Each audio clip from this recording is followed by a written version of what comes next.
Salut à tous, c'est Bart et on se retrouve aujourd'hui pour la deuxième case du calendrier de l'Avent Exit. Donc c'est parti, on l'ouvre et on lit le texte. Je vous rappelle qu'on a la deuxième case ici. Donc le texte, là on va devoir découper du coup. Le texte de ce numéro 2 qu'on va détacher tout de suite. Hop. Du coup, après cette petite expérience, vous comprenez qu'il vous faudra déchiffrer de nombreux codes pour vous en sortir de ce village. Ah non, c'est pas français. Et espérer récupérer le livre. Vous sortez de la petite maison et tentez d'ouvrir plusieurs portes, mais elles sont toutes verrouillées par un cadenas. Vous essayez alors le code que vous venez de trouver, mais il ne fait sauter aucun verrou. Dépité, vous retournez dans la maisonnette et c'est alors que vous remarquez un tableau du Père Noël. Vous devinez qu'il vous indique la direction à prendre pour trouver la porte suivante, celle qu'ouvrira votre code. Vous êtes soulagé lorsque vous entendez le cadenas cliqueter, vous poussez la porte, puis entrez. Mais restez bouche bée sur le seuil, auriez-vous atterri dans une ancienne maison de comptage ? Ou serait-ce plutôt un décor de pièce de théâtre ?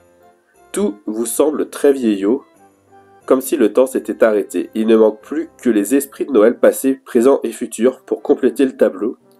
Deux hommes habillés à la mode du 19e siècle vous regardent. Vous vous ressaisissez et leur demandez s'ils savent où se trouve le livre d'or. Les deux individus vous lancent alors un regard arrogant et l'un d'eux, en caressant sa barbe, vous répond « Un livre d'or ? Il n'y a rien de tel ici, my dear. » Puis ils vous tournent ostensiblement le dos. Visiblement, ces deux-là ne seront pas très utiles. Une fois encore, vous ne pouvez compter que sur vous-même. Ouvrez la case numéro 2. Vous y trouverez la carte énigme B. Et du coup, hop. Donc, dans cette petite case, on voit effectivement hop, un petit monsieur qui nous tourne le dos dans un genre de guichet. Sur le côté, on a pas grand-chose, hein. On a un plafond avec des dalles, des croix. Et de l'autre côté, on a un grand tableau. Et par terre, on a juste par terre le sol du parquet. Donc voilà. Et du coup, la carte énigme, qu'est-ce qu'elle nous raconte ? Cette reconnaissance de dette vous aidera à résoudre ce casse-tête. Découpez puis pliez le billet un peu désuet, mais soyez bien avisés, les vallées sont verdoyantes mais dominées par de gris sommets. Étoile sur étoile, le tout aplanissez, et ainsi le code vous trouverez. Et là on a un truc qui est écrit code. Étoile sur étoile. Donc là on a des étoiles de ce côté-là. De ce côté-là, on a des étoiles, donc peut-être qu'on va devoir plier.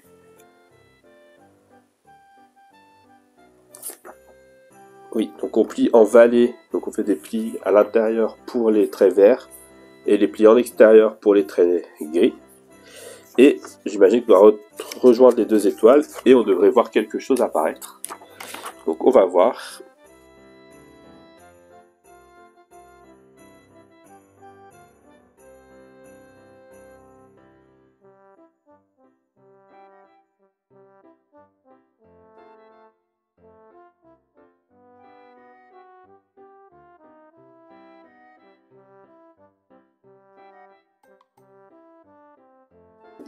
Et ensuite on nous dit étoile sur étoile. Et on voit, là on a 0, 5, 1 potentiellement. Je pense que c'est ça du coup. Si on essaye 0, 5, 1, on va voir ce que ça donne. 0, 5, 1.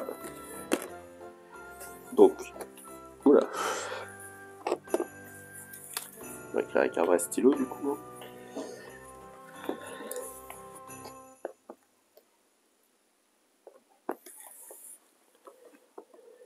Ah, et ils nous disent que le code est à l'envers, c'est peut-être ça le truc. C'est pour ça qu'il y a le code écrit. Alors, attendez. Pouf. Du coup, 2. Voilà. Et du coup, je disais, c'est peut-être 150 le code. Parce qu'en fait, on voit que sur la carte, le code est écrit à l'envers. Ou alors c'est comme ça, je sais pas. En tout cas, là, c'est pas bon, puisque de toute façon, avec le 151, avant que ce soit un 7, il y a peu de chance. On va essayer 150 plutôt. Hop, 150.